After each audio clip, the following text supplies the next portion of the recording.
صل وسلم وبارك على سيدنا محمد وعلى آله وصحبه وسلم تسليما كثيرا طيبا مباركا يا رب العالمين، اللهم امين. اهلا وسهلا بحضراتكم في القناه. انا اسمي اسراء. متنسوش لايك للفيديو وتشتركوا في القناه.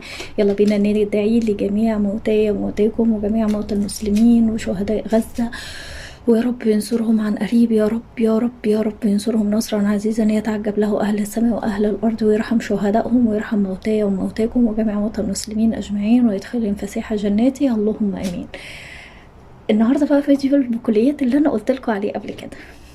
هقول لكم بس الأول كل سنة وانتم طيبين يا رب، بمناسبة طبعا السنة الجديدة. ربنا يجعلها سنة خير علينا وعليكم وعلى الأمة الإسلامية كلها وعلى العالم كله يا رب. اللي بيتمنوا الخير والسلام، تمام كده. ورمضان خلاص على أبواب، ربنا يا رب يجعله رمضان خير علينا كلنا يا رب، ويبقى رمضان يجي على الكل وهو مجبور الخاطر ان شاء الله بأمر الله يا رب. اول حاجة خليني اقول لكم على افكار. بصوا انا هحط لكم حاجة كده، طبعا دي شوية بكليات وحاجات وحركات. انا حاطه بس ايه, مش حاطه كل الحاجه يعني زي ما جايبها. انا حاطه عينات من الحاجه اللي انا جايباها. يعني انا جايبه الحمد لله يعني خزين، والكلام الخزين ده مش النهارده ولا امبارح، لا بقاله شويه، يعني بقاله تقريبا شويه مش كتير برضو عندي. انا بصوا انا هصور الفيديو قبل ما اعرف مين اللي كتب في الكومنتس او الكومنتات ايه هي اللي بقت ب80 جنيه. تمام كده.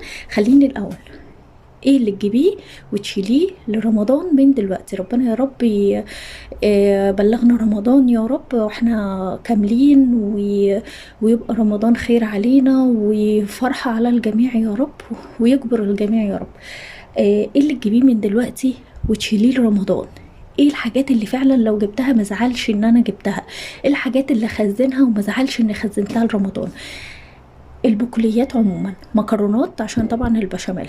هتجيبي على فكره الجلاش ممكن تجيبيه وتشيليه في الفريزر، مش هيقولك لا يعني، بس تكوني قافلاه كويس. الجلاش مهما قعد في الفريزر مش هيقولك لا. انتوا فاهمين قصدي. البقوليات عموما عدس، فاصوليا، لوبيا. على فكره في لوبيا بس تقريبا نسيت اجيبها. عدس، فاصوليا، لوبيا، عدس بجبه، مكرونه بينا علشان بشاميل او طواجن او الكلام دوت، مكرونه سباكيتي لو حابه تنوعي وتعملي نجريسكو، الكلام ده كله. ليه؟ لان الحاجات دي برضو سعرها بيعلى، وعلى رمضان هتغلى. ليه؟ علشان خاطر الناس بتبقى بتحب النواشف اكتر في رمضان. فانا هقول لكم الاسعار واقول لكم ايه هي اللي وصلت ل 80 جنيه لحد لدرجه ان انا اصلا ورا الراجل بيقول لي ب80. قلت له هي ايه اللي ب80؟ امتى وازاي وليه؟ ده انا اخر مره جايباها كانت ب 64 او ب 68 حاجه زي كده، ففجاه بقت ب80 جنيه. المكرونه ديت انا جايباها ب 19 جنيه. بساطه، هي حلوه وبساطه فعلا. ب 19 جنيه هي كيلو، الكيس على بعضه كيلو. انا جايبه منها يعني كذا كيلو كده، علشان هي طول ما هي عندي في التلاجة بتقعد بالسنين ما بيحصلهاش اي حاجه، هي والشعريه والمكرونه الاسباجيتي والمكرونه دي.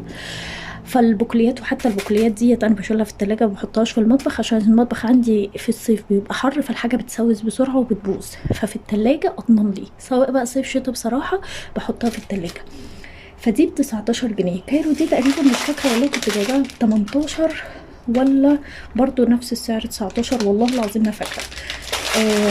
لاني كنت جايبه كله على بعضه. ودي برضو بايه؟ ب 18 ب 19.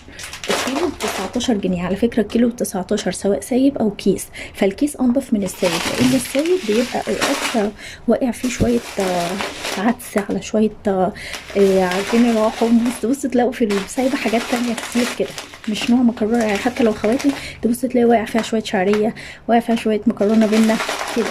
فالمقفوله دي بتبقى ايه؟ انضف شويه. الشعريه برضو زي ما قلت لكم في الفيديو اللي فات انا جايبه كميه وشايلاها ب 19 جنيه. العدس مش هو اللي ب80 ما تقلقوش، لا العدس ده كان فيه ب40. يعني هو قال لي هو في واحد منهم العدس ده اللي بجبه والاصفر، مش فاكره مين اللي ب40 ومين اللي ب45، لان هو قال لي في عدس ب40 وعدس ب45، مش فاكره والله الاصفر ولا اللي بجبه. فانا بجيب ايه؟ بجيب نص على حسب استهلاكك، على حسب عدد اسرتك، على حسب انتوا بتعملوا عدس اصفر او كشري مثلا بعدس اصفر، او عدس شوربه عدس او فتة عدس بتعملوها قد ايه في الشهر. فهاتي على قد احتياجك في الشهر.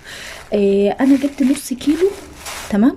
مش فاكره والله العظيم يعني ب20 دوت ولا بال22، لان هو قال لي واحد ب40 وواحد ب44 او 45 حاجه زي كده. فانا جبت نص ونص. الحمص بقى علشان الشتاء، انا الحمص مش فاكره النص كيلو ده جايباه ب20 ولا ب30. فانا جبت حمص علشان طبعا الشتاء، اكلات الشتاء بصراحه ما بعملهوش مع الكشري عشان ما بقاش كدابه. يعني هو الكشري مش هيقول لا لو ما عملناش حمص جنبه، هو عادي الحمص. الكشري من غير حمص مش لازم نعمله زي بره بحمص والكلام ده، يعني مش اللي هو تبذير وخلاص، لا.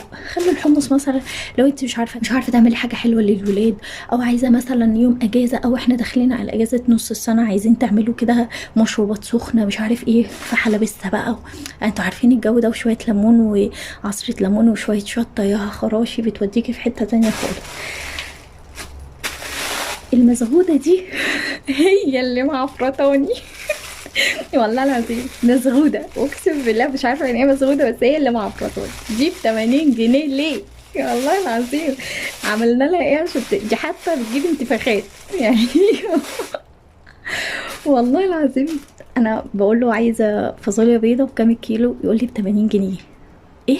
هي ايه اللي ب80 جنيه؟ قال لي فاصوليا بيضه. قلت له فاصوليا بيضه ايه اللي ب80؟ انا اخر مره جايباها ب64 او ب68. قال لي لا دي غليت. قلت له غليت امتى؟ قال لي بقى لها فتره. انت اخر مره واخداها امتى؟ قلت له تقريبا من شهر ونص. قال لي لا ما هي غاليه بقى لها شويه يعني. فدي ب80 جنيه ليه؟ يعني دي ليه ب80 جنيه؟ افهمها ليه؟ فانا متضايقه منها بصراحه، يعني حاسه ان انا مش عايزه اعملها بسبب سعرها. والله الحمد لله يعني بقى انا بهزر طبعا. فمش عارفه ليه دي وصلت 80 جنيه مضايقاني. فعرفوني سعرها عندكم ايه، ولو لسه رخيصه الحقوا هاتوها والله قبل ما تغلى وتوصل ل80 عندكم. انا جايباها ب80 جنيه، معرفش ليه هي وصلت ل80. مش عارفه البقوليات عموما يعني هي غليت. انا الحاجه دي جايباها وهي كيلو ب19، وهي كيلو ب19 يعني ما عدتش عليه تاني عشان اساله المكرونات وصل كام سعرها. زي ما قلت لكم العدس جايبه ب40 وب45 او ب44، في واحد منهم ده ازيد من ده. والحمص زي ما قلت لكم ديت عينات. الحاجه دي بقى اللي تجيبيها وتشيليها لرمضان، الحاجه دي اللي ما تزعليش انك جبتيها عشان رمضان، لان الحاجه دي اللي هتنفعك اكتر. الرز، المكرونه، الكلام دوت. يعني احنا مش كل يوم في رمضان هنعمل طبيخ عشان اخزن للطبيخ. مش كل يوم في رمضان هنعمل مثلا الحاجات اللي احنا في التفريزات وكده. بس الاساسيات بتاعتك في المكرونه، طاجن مكرونه، هتعملي مثلا مكرونه وشويه بطاطس، هتعملي مكرونه بشاميل، هتعملي نجريسكو، فاهمين قصدي ايه؟ الحاجه ديت بتقعد عندك بالسنه، ما بتقوليش لا. الكشري تعملي في رمضان تعملي مثلا طاجن عدس بجبه، فاهمين قصدي إيه؟ شوربة عدس. ما هو رمضان يعني مش لازم، هو مش للأكل والله، هو رمضان للعبادة. بس احنا بنبقى صايمين فمحتاجين حاجات تتعوضنا، ما فيش مشكلة. بس فدي كانت مشتريات البقوليات، ودي اللي غيظاني. ما مش عايزة اقول لكم انا قد ايه مقهورة منها، بس الحمد لله. اللهم بلغنا رمضان، كل سنة وانتم طيبين يا رب. واشوفكم فيديو جديد، بس ما تنسوش اللايك للفيديو عشان دي معفرطاني اللايك هترفع عني شوية. ما تنسوش اللايك للفيديو، وتشتركوا في القناة لو لسه ما اشتركتوش، وتفعلوا زر الجرس. واشوفكم ان شاء الله فيديو جديد على خير. مع السلامة.